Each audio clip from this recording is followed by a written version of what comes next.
एक जगह एक लोभी और निर्दय व्याध रहता था। पक्षियों को मारकर खाना ही उसका काम था। इस भयंकर काम के कारण उसके प्रियजनों ने भी उसका त्याग कर दिया था। तब से वह अकेला ही, हाथ में जाल और लाठी लेकर जंगलों में पक्षियों के शिकार के लिए घूमा करता था। एक दिन उसके जाल में एक कबूतरी फंस गई। उसे लेकर जब वह अपनी कुटिया की ओर चला तो आकाश बादलों से घिर गया।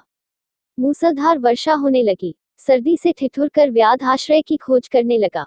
थोड़ी दूरी पर एक पीपल का वृक्ष था। उसके खोल में घुसते हुए उसने कहा, यहाँ जो भी रहता है, मैं उसकी शरण जाता हूँ। इस समय जो मेरी सहायता करेगा उसका जन्म भर ऋणी रहूंगा। उस खोल में वही कबूतर रहता था जिसकी पत्नी को व्याध ने जाल में फंसाया था। कबूतर उस समय पत्नी के वियोग से दुखी होकर विलाप कर रहा था। पति को प्रेमातुर पाकर कबूतरी का मन आनंद से नाच उठा। उसने मन ही मन सोचा, मेरे धन्य भाग्य है जो ऐसा प्रेमी पति मिला है। पति का प्रेम ही पत्नी का जीवन है। पति की प्रसन्नता से ही स्त्री जीवन सफल होता है। मेरा जीवन सफल हुआ। यह विचार कर वह पति से बोली, पतिदेव, मैं तुम्हारे सामने हूँ। इस व्याध ने मुझे बांध लिया है। यह मेरे पुराने कर्मों का फल है। हम अपने कर्मफल से ही दुख भोगते हैं। मेरे बंधन की चिंता छोड़कर तुम इस समय अपने शरणागत अतिथि की सेवा करो। जो जीव अपने अतिथि का सत्कार नहीं करता उसके सब पुण्य छूटकर अतिथि के साथ चले जाते हैं और सब पाप वहीं रह जाते हैं। पत्नी की बात सुनकर कबूतर ने व्याध से कहा, चिंता न करो वधिक। इस घर को भी अपना ही जानो। कहो, मैं तुम्हारी कौन सी सेवा कर सकता हूँ। व्याध, मुझे सर्दी सता रही है, इसका उपाय कर दो। कबूतर ने लकड़ियां इकट्ठी करके जला दी और कहा, तुम आग सेक कर सर्दी दूर कर लो।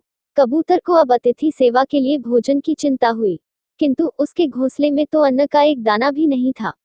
बहुत सोचने के बाद उसने अपने शरीर से ही व्याध की भूख मिटाने का विचार किया। यह सोचकर वह महात्मा कबूतर स्वयं जलती आग में कूद पड़ा। अपने शरीर का बलिदान करके भी उसने व्याध के तर्पण करने का प्रण पूरा किया। व्याध ने जब कबूतर का यह बलिदान देखा तो आश्चर्य में डूब गया। उसकी आत्मा उसे धिक्कारने लगी। उसी क्षण उसने कबूतरी को जाल से निकाल कर मुक्त कर दिया और पक्षियों को फंसाने के जाल व अन्य उपकरणों को तोड़ फोड़ कर फेंक दिया।